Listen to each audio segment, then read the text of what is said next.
With Gaia Brunelli here at the Teatro Regio foyer just before the start of the conference that she will moderate. So, let's have a chat. Welcome back to Parma, Gaia, after those 10 years after that year. In some ways, wonderful year of Serie D Parma, wonderful because it was a bit like that, so much so that you at Sky had followed us. Yes, no, but it was the year, I always say, it was the best year in terms of work that I have ever experienced, because it was real football, going back to the roots, it was still following a club that believed in it from the beginning, that wanted to get back to the professionals right away. It was a fantastic year. We experienced the Tardini one Sunday yes, one Sunday no. Every time I take the Parma exit for me, it is a huge emotion, as was this return today. Seeing you again, Gabriele, but not just you, the whole city. It was truly a year that I remember with great affection. So for me, from a professional point of view, it was definitely the best year. Then, of course, there were also those somewhat unusual away games in. No, okay, but there was, I remembered Chioggia, the lagoon. I remembered it the other day with all the water around this wonderful stadium. Then, it was also wonderful going to Borgo San Lorenzo. Before arriving at the pitch, Sandrino Melli and I were in front of us. We had 7 tractors in front of us that wouldn't let us get to the pitch. We even thought we'd be late. Well, it was really exciting to experience these funny situations too, you know. And then it was great because we always had all the fans as a guard. Every now and then they would open the trunks. There was parmesan, ham, a sandwich, you know. Salami. Nice salami. Do you hear how talented Sandomelli was? A bit unusual. What did he say? Goal of the Madonna. What a goal of the Madonna is a goal by Loria, if I remember correctly, with an overhead kick. Well, he is football. I mean, he now goes to the beach in Sardinia and does overhead kicks because he has always been a bit like that, right? He is a wonderful character, you know. Look, I think we had a great connection right away, and he is a gentleman because, you know, there can be skepticism even towards a female commentator in the men's football. I know that there was also perhaps towards the fans at the beginning. I think I have dispelled these doubts. Yes, many are still fond of him. When they saw your video the other day during the celebration, many were impressed. Yes, because in any case I am fond of the fans, of the club. I mean, if Parma is playing I can't help but be a Parma fan. So for me it really is a world. The Parma world is truly a part of me. But how did that partnership come about? Why was it your choice? Look, it wasn't actually Caressa who made the choice, at least or rather he told me. So I don't really know how it went exactly. Maybe it was also a marketing choice, you know. Now I don't know what was really behind it. The fact is that one day Fabio Caressa came to me and said, "Hey, we've decided that you'll follow, if you agree, but it's not like I could disagree, Parma in Serie D because we've decided to do we bought the rights to do the commentary all year round. We did the same with Genoa and Napoli when it happened, so we followed them in their Serie D categories too. They had started out from Serie C for a while, right? Well, anyway, Napoli definitely Genoa, in my opinion, but in any case it happened, this thing had already happened. So they decided to take the rights of the season in Del Parma, and so they told me, I don't even know why, they put Sandro Melli next to me. I mean, obviously Sandro is Sandro, right? Well, it was also easy to choose your choice instead. Exactly. So maybe a bit to give a bit more visibility. Sure, well, the fact that there was a woman and so it was born like this.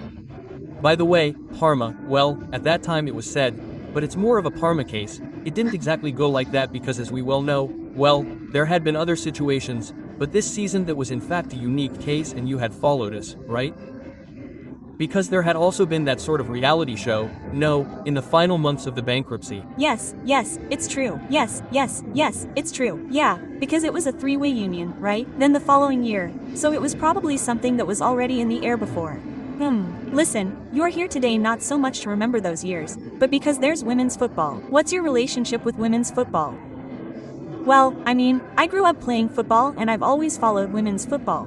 However, lately, also through Sky or even through Disney who acquired the rights to the Champions League and I commentate on the matches, so in any case I'm very attached to football.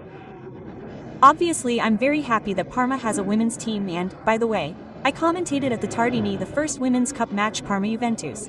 It was a beautiful match where Parma, in my opinion, deserved to win. They then lost 2-0, but because Juve, cynical, managed to do it. However, it was a very, very balanced match where Parma deserved to bring home a draw at least from the two. Yes, I did it. No, I did it for Sky. But I follow football a lot, so it's a connection with my history, with my career. Sure. And so, Today we're going to talk a bit about, well, we'll have some people coming from all over Europe to understand a bit about what the new needs may be for women's football. How we can take inspiration from other leagues that are honestly more advanced, like the English one, Savon Deer, as it is for men. So we're not going too far, and then there's Stefano Bragan who, well, is a person linked to the culture of women's football. He was born with women's football. He led Juventus to become one of the most important teams in the European women's football scene. And then you'll see why it's going to be a great event with many people who, in my opinion, are good ideas. As you can see, this is a lab, right? So it's a sort of laboratory that doesn't necessarily want to happen, but it could provide some interesting ideas. Someone could perhaps learn something that, who knows, in the future could bring more fans, more enthusiasts, in short, a greater connection to women's football, which is still struggling in Italy. And, as a woman on television, it's necessary to attract more viewers. Commentaries when it comes to women's football, you say, yeah, we need it, in my opinion, more. Well, it's not just the match anymore. In men's football, all you have to do is say, for example, Parma, Juve, Parma Milan, Parmain, then the people, or in any case simply, Parma is playing, and you're a fan. In women's football, something more is needed. And I think that the famous matchday experience, as the good ones now say, that is, creating a 360 degrees experience around the match. So not just the 90 minutes of the match, but perhaps also some side events, some side initiatives that can somehow attract the public. The women's football crowd, we'll talk about that. It's definitely a different crowd, much more family-oriented, lots of children, and so also creating attention for this, right? I think I'll say it in a moment, but I'll give you a little spoiler. Everton. Who will Everton women play? They'll play at Goodison Park, because the men's team has created a new stadium, built a new stadium, all their own, and so the women will play at the old Goodison Park. They're renovating it to follow the change in support, that is from men to women, so more toilets because women go to the bathroom more. You laugh at me, that's fine, maybe even better structured. But that's how it is. even with respect to, The spaces for pushchairs, small spaces, places where you can maybe have inflatable balls, things for children to play. There's everything that you're not used to seeing in a football stadium, they'll do it. In Parma's first Serie A season, the women's team played at the Tardini, but now it's been difficult. It's difficult to fill a stadium. It's still difficult in Italy. Juve did it with the Alliance back then. We're talking about a few years ago. But because it was an event, it was a sort of party. It was free tickets to get people to come and watch a game that they might not normally have the chance to see. At the moment it's difficult. Bayern Munich, which is one of the most important teams in the European Women's Football Championship, plays at the women's team. They play at Bayern Campus, which is a sort of adjacent stadium that they also have in the United States, La Masia itself with Barcelona, and they sell out there. Let's hope that sooner or later they sell out in Italy too. Let's hope so. Thanks, Gaia. She's always very kind to you too. Thank you. Yeah.